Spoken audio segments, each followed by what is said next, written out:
नमस्कार, मी मिनल माळी मडवी. न्यूज मराठी 24/7 मध्ये आपल्या सगळ्यांचं स्वागत. पाहूया गावाकडच्या बातम्या.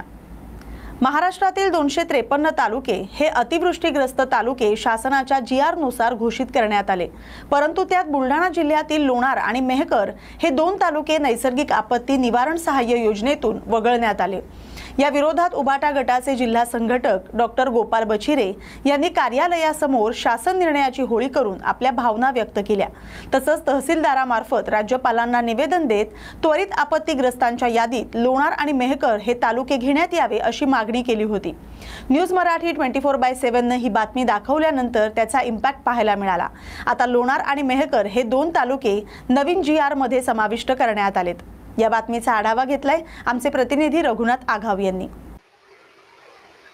नुकतंच महाराष्ट्राचे मुख्यमंत्री आणि 2 उपमुख्यमंत्री यांनी अतिवृष्टीमध्ये नुकसान झालेल्या शेतकऱ्यांसाठी विशेष पॅकेज म्हणजे 31,500 कोटीचं पॅकेज जाहीर केलंय आणि यामध्ये मेहकर आणि लोणार तालुके वगळले गेले.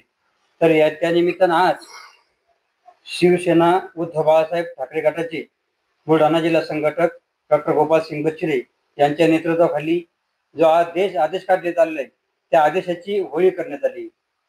त्या बाबतीत आपण आज आपल्या सोबत आहेत डॉक्टर गोपाल सिंग बचिरे, बुलढाणा जिल्हा संघटक शिवसेना उद्धव बाळासाहेब ठाकरे, आणि आता आपण त्यांच्यासोबत या आंदोलनाबद्दल चर्चा करणार आहोत.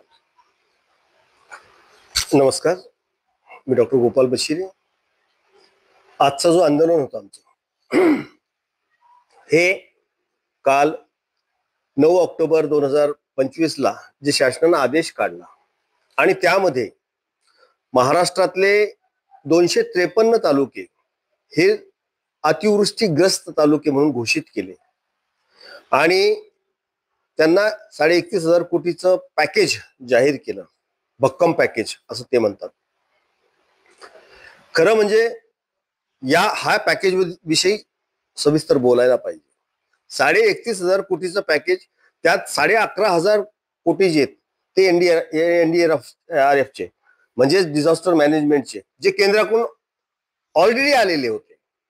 5,500 कोटी रुपये हे पीक विम्याचे ते वर्ग केले आणि 5,000 कोटी रुपये हे जे शेतकऱ्यांचा निधी होता ते असे 21,500 कोटी तो ऑलरेडी होते.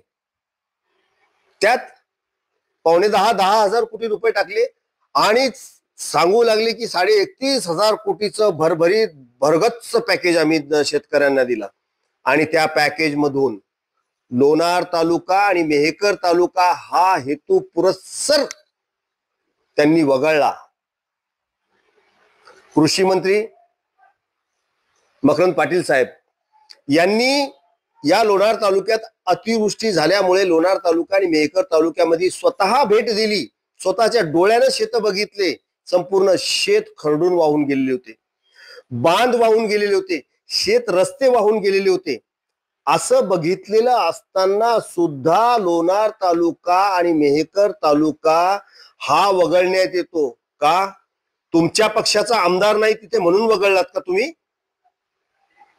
हा प्रश्न उद्भवत नाहीत का? का वगळला? ज्या तालुक्यामध्ये खरोखर महाराष्ट्रामध्ये सगळ्यात जास्त अतिवृष्टी झालेली आहे ती मेहकर आणि लोणार मध्ये झालेली आहे आणि तेच तालुके या मदतीपासून वगळले.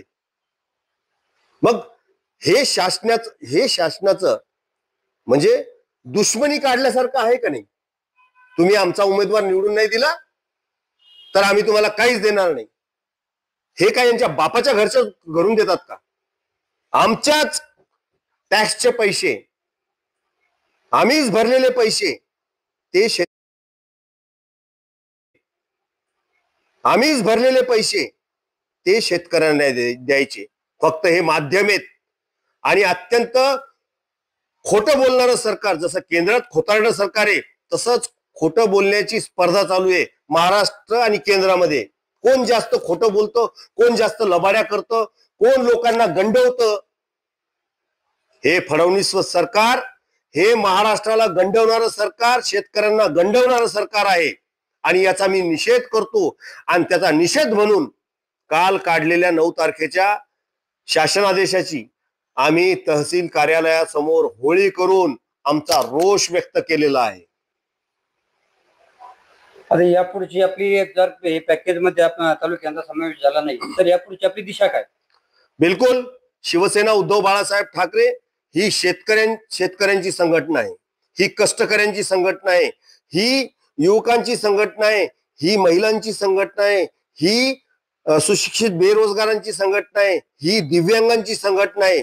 आणि जेव्हा जेव्हा या लोकांवर अन्याय होईल, शिवसेना उद्धव बाळासाहेब ठाकरे पक्ष हा कधीच स्वस्थ बसणार नाही. आम्ही रस्त्यावर उतरू आणि या मंत्र्यांना तर सोडा, आमदार खासदारांना सुद्धा यांच्या घरासमोर घेराव घालू आणि मेहकर लोणार तालुका हा दुष्काळग्रस्त अतिवृष्टीग्रस्त यादीमध्ये आणल्याशिवाय स्वस्थ बसणार नाही. नाही म्हणजे नाही. हे होते शिवसेना उद्धव बाळासाहेब ठाकरे गटाचे बुलढाणा जिल्हा संघटक डॉक्टर गोपाल सिंग बच्छिरे आणि त्यांनी अतिशय स्पष्टपणे या सरकारचा निषेध करत जोपर्यंत लोणार आणि मेहकर तालुक्याचा या पॅकेजमध्ये समावेश होत नाही तोपर्यंत आंदोलन सुरूच राहणार असल्याचा स्पष्ट इशारा त्यांनी दिलाय. रघुनाथ आघाव, न्यूज मराठी 24/7, लोणार, बुलढाणा.